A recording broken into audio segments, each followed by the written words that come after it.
Hey guys, how are you?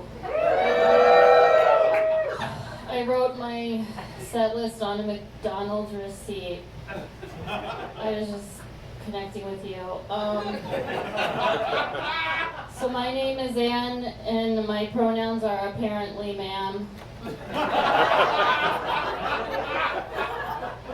But they're actually she, her, it, and crystal. And my love language is live, laugh, leave me alone. So I have a mouth sore that's highly contagious. And what that means is if a guy kisses me here, he can't go down here because he'll give myself, her, he's, I'm just kidding, I'm joking. I'm just kidding. It's actually called impetigo. I've had it since I was a kid. But back then I would let it grow and fester on my face, and then as it was healing, I would peel pieces of skin off of it and pop it into my mouth. And that was just part of my personality. I was actually in the popular group, so. So I had two best friends, and they both had terminal illnesses. I think it's because I have issues with long-term commitment. They are now both dead to me. My one friend had AIDS. I'm sorry, he still has AIDS. We're just not friends anymore. But when we first met, he was like, "And just so you know, I'm not going to live for that much longer." And I was like, "Oh, that actually works perfectly for me." But then like a month into our friendship, he was like, "Oh, I went to the doctor and I have great news. I'm actually going to live till I'm 50." And I was like, "Oh, I'm going to have to terminate this friendship." My other friend, she had stage 4 breast cancer, but she didn't tell anybody, not even her parents. But she told me, which was a burden. And like a year into our friendship, she was like, "Anne, oh my gosh, like you make me laugh. Like I can just feel my cancer going away. Like it just melts the stress away." And I was like, "Oh my God, I'm not even that funny, but I can cure cancer now." The first time something like this happened was when I was 12 and my great grandma was 93 and she was on her deathbed. And my dad made me come in and cheer her up, and I did a tap dance routine. And she laughed a lot, which was uncomfortable for me because that wasn't the type of performance it was supposed to be. But that night, my dad called me and he was like, "Honey, I have good news, because laughter is the best medicine. Your grandma is going to totally recover from old age." And then 48 hours later, my great grandma was dead. And my dad blamed it on me. He was like, "Honey, you got your grandma too excitable," and her heart stopped. So the first time I did stand-up comedy was actually on my dad's funeral. But you don't have to feel sorry for me. I killed him. I killed him. I'm just kidding. He had a heart attack. Or did he, right? I feel like my great aunt, who's like known me my whole life, I feel like she thought I had something to do with it because she like writes all the obituaries for the family. And she wrote his and she misspelled my name. And my first name is 3 letters, and we share a last name, so no excuses. So I was walking down the street and I heard a screaming, like this cacophony of screams. And I was like, "What's that annoying sound?" And I look over and there are just a bunch of children playing. And I was like, "Wow, I guess I forgot what happiness sounds like." Are you guys having fun? Cool, my cat died. I don't know. It's been a hard year. But she lived to be 17. We got her ashes back, and my mom wanted to sprinkle them in the woods. But I just wanted to sprinkle her in my coffee. So we could spend the day together. And then at the end of the day, I would either pee or poop her out. And really sure how ashes work or how the digestive system works. What's next for me? Should I get married or?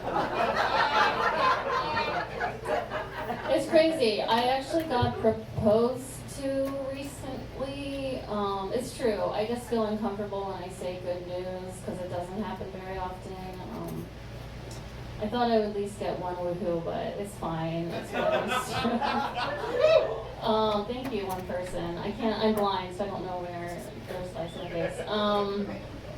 But yeah, my sister wanted to go new cat shopping, but then I farted in the hallway. And then she farted in the hallway, and they merged together to form Fart Bubble. And then Fart Bubble curled up under my blanket, and I was like, oh my god, do I have a new pet? Fart Bubble? Okay. So, you guys, I wore diapers until I was 5, but it was a lifestyle choice. And then I had to go to Montessori, which is like fancy kindergarten, and I remember being in the principal's office with my mom and my diaper, and the principal was like, Nancy, if your daughter wants to start school, she has to be potty trained. And I was like, it's cool, you guys, I can change my own diaper. But she didn't believe me because she patted my diaper and it was full. And this is just a lesson in procrastination. So when I was 21, I went to an 80s dance club, and I was wearing really tight jeans, and I pooped my pants. This is true. I haven't been able to tell anyone until now in front of a bunch of people. And I was wearing a thong. But do you guys ever do this when you like get really drunk and you get happy and you just like to hug your friends? Okay, that happened to me, and I was hugging my friend and I miscalculated how much time I had to get to the bathroom, and I just like let it all go mid-hug. So I got to the bathroom eventually, and I peeled down my skin-tight jeans, and I looked down at my legs, and guess what I saw? No, they were completely clean. What?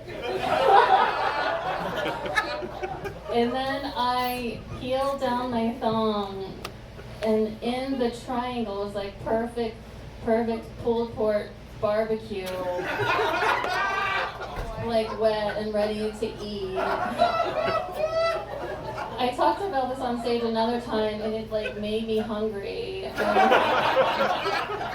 And I went and got a pulled pork bagel, and it was really good. It was what I imagined it tasted. So anyway, I just stepped out of my thong, and then in the area, like public area, there was no one around. I just ran out, and I placed my thong at the very bottom of the trash can and put a paper towel over it to hide the shame. And then, I just pulled my jeans back on, and I got back out there, kiddo. And I just felt so empty and light and free, and I was like dancing on the dance floor. This is how I was dancing. But I think because of the smile on my face, I attracted multiple men. And in one of their ears, I whispered, "I'm not wearing any underwear." So it's like a cup half full situation. That's a diaper joke. That makes me laugh. So you guys, I live in New York City now, but I'm from Ohio. Are you proud of me?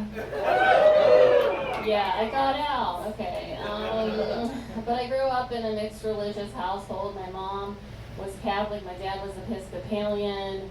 I still don't really know what that means. I feel like you want to explain to me what it is, but I'm good actually. But I did write a song based on my Catholic roots if you guys want to hear it. Okay, cool.